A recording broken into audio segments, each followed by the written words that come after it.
Ayun po mga kabayan, magandang tanghali po sa atin lahat. So yun po for this vlog. Kung naalala nyo po mga kabayan ay yung solar pump po na pinatayo po ng tita ko po dito sa bukid po namin sa Mindoro. So ipapakita ko po sa inyo mga kabayan kung ano na po yung mga produkto po na natanim po dito po sa bukid dahil po sa solar pump na napatayo dito. Tuloy-tuloy po yung pagtatanim po ng mga gulay o mga palay, mga mais. Dahil po doon ay naging masagana po yung ani dito sa bukid po ng tita ko. Ayan. Ito po yung solar pump po mga kabayan. Ayan. Sa mga nais pong mag-order o may interesado pong mag-build po ng solar pump, mag-message lang kayo sa aking Facebook page, Mastering Ring Channel po. Ayan po si Kuya John. Siya po yung pinaka nag-i-install dito, nagpa-process po kung paano po mag-order ng solar. Ayan. So ito po yung solar ngayon, bubuksan po namin, papakita po namin sa inyo. Ayan. Bali po ang solar po na ito ay may mga ilang buwan na to kayo dyan? Nasa 8 months. Nasa 8 months na po ito. Ay yung pinakita ko po sa inyong pakwaran mga kabayan, dahil matagal po ako hindi po nakapag-update dito, ay naani na po yon. So panibagong tanim na po ito. Ayan. Oh. Ito po yung ginagawa. Pakwan po ulit itong mga kabayan, yung side na ito. Hanggang dyan po sa dulo, puro pakwan po yan. Tapos dun sa kabila naman po ay mais. Tapos ito po ngayon yung bagong mga tanim ay mga ampalaya po ito. Ito po ay ginagawang binhi. Kaya dyan o. Seedlings po itong tanim ngayon na ayan, tingnan po. Seedlings po yung tanim po mga kabayan na mga ampalaya ngayon. Ayan, tingnan nyo po mga kabayan o. Yan po ang solar pump. Tingnan nyo kung gaano kalakas yung agos niya. Ganyan po kalaki yung panel niya. Ayan. Oh. Tingnan niyo po kung gaano yan kalakas yung tubig. Oh. Tanghali po yan mga kabayan. Oh. Ha? Oh, grabe oh. Pwede po kayo maligo dito. Wala po kaming ginagastos dito. Yan, papa-under rin lang po yung solar. Dire-diretso na po yan kahit maghapon. Kahit po siya medyo makulimlim, tuloy-tuloy pa rin po yung ang tubig. So pag sobrang init po, paglakas din po ng buga ng tubig. So ngayon po ay ang oras po ay alas 9 pa lang. So ngayon na po malakas na po siya. Oh, yan oh. Ito po yung loob mga kabayan. Ayan oh. Yan. So yan po yung naka-install sa loob. Ito po yung solar pump. So bali kasi dati ang ginagamit po dito ay water pump. Ayan, so napalitan po. So mga kabayan, so ito po yung pananim ngayon na inaani. Oh, ayan oh. Tingnan niyo po mga kabayan yung mga pananim namin ngayon sa bukid oh. So bali po ang nag-aano nito yung kuya ko. Ayan. So bago pa lang po ito. Ayan oh. Dami po. Ampalaya po ito mga kabayan. Ayan oh. Bali ano po ito? Isa, dalawa. Bali apat po na box. Yan. Dito po yan sa Sablayan Occidental Mindoro mga kabayan. Wala po kaming problema dito sa patubig dahil meron po kaming solar pump. Ayan o. So yan po sa mga viewers po natin yan na nagtatanong at sa mga OFW po natin na meron pong mga bukid o kaya may mga sakahan po kayo. Kahit saan po na located, tatanungin po natin dito yung nakakaalam kung hanggang saan ba yung abot niya pag-install ng solar. Kuya John, pag halimbawa hanggang saan ba naabot ng pag-install ng solar mo yung dito sa buong Pilipinas? Ano tayo? Nationwide tayo. Nationwide, hanggang kayang abutin. Oh, so, siyempre pag halimbawa paglayo, pagbago din ng price noon. So depende sa lokasyon niya mo. Oh, depende po sa location po mga kabayan.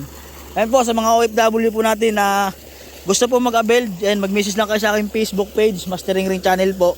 Ayan, kahit saan po dito sa Pilipinas, hanggat kaya po maabot ng team po ni Kuya John at pupuntahan po kayo. Ito po mga kabayan ay tinutulungan ko lang po silang mag-promote dahil natuwa lang po ako dito sa na-install po na solar pump sa bukid po namin. Dahil nga po ay simula po nung nakabit po ito ang solar pump po sa bukid po ng aking tiyahin, ay wala na po kami problema po sa patubig.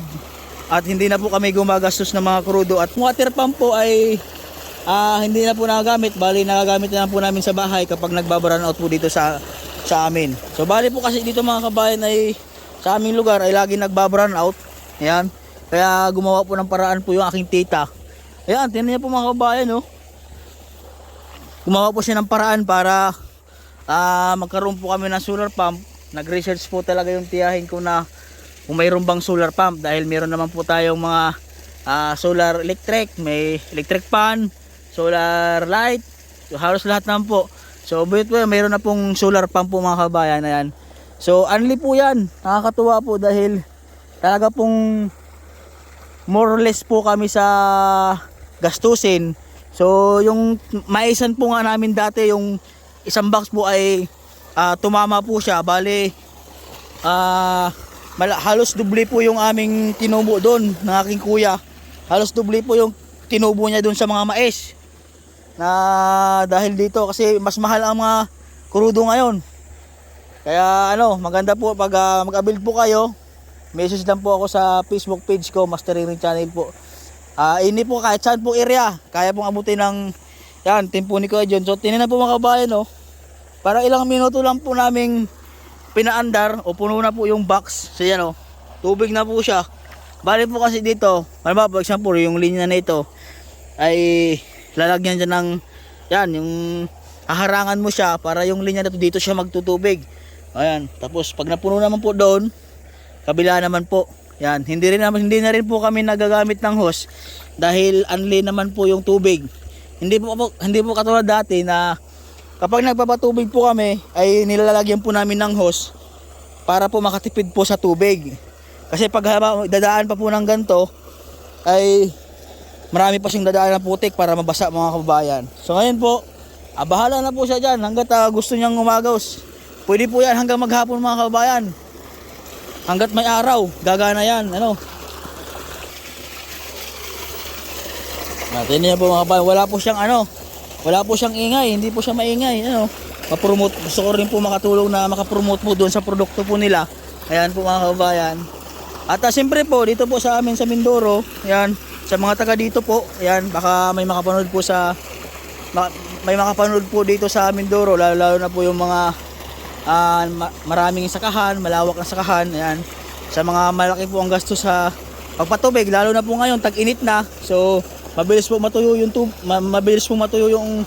yung ating patubig sa ating mga palayan. So ito po kahit maghapon wala pong bawas, kaso lang po siyempre po ay mag-i-invest lang po tayo sa una ng malaki. So ito po sa amin nga po ito mga kabayan, halos mabawi na po ng kuya ko po yung nagastos o ng tiyahin ko, dahil yung kuya po ang nag-aasikaso dito sa bukid po ng tita ko. Siya po yung namamahala dito. So katulad po noon, nag-ani po yung mais, halos doble po yung kinita. Tapos nag-ani na rin po yung pakwan, halos doble rin po ang kinita. Tapos ngayon naman po, ito naman po yung ampalayahan, bali nakadalawang harvest na po siya dito. So okay na po yung nagastos niya dito, bali nabawi niya na. So ngayon po, ito po yung susunod na bunga. Ito po ay bali tubo na po ng kuya ko sa pagtatanim dito mga kabayan. Ayan So pansinin niyo po yung mga ampalaya ay ganito po siya dahil binhi po ito. So maraming po yung salin-salin para hanggang kuminis po yung ampalaya. So tinanong ko yung kuya ko bakit ganun yung tanim niya. Ay ganun po pala pagka seedlings yung tatanimin mo.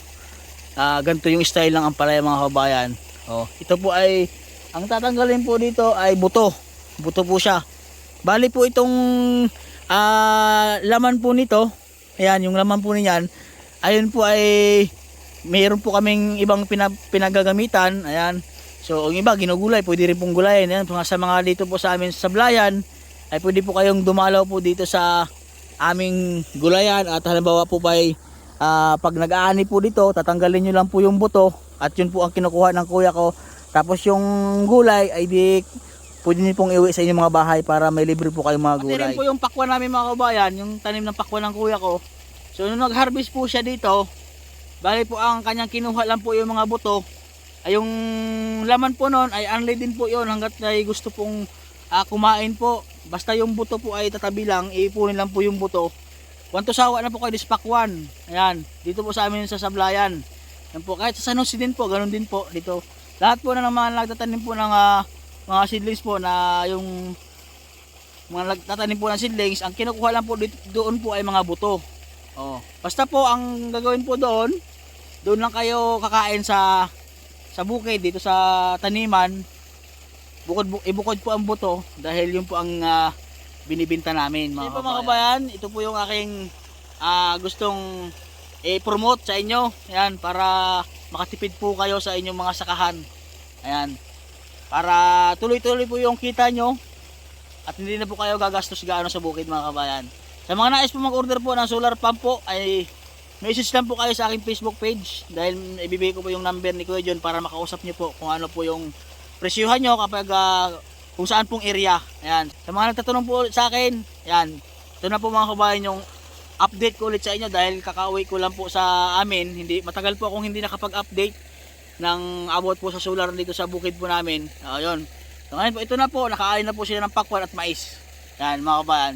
So yun po, dito na lang po yung vlog ko. God bless po at magandang tanghali sa ating mga kabayan.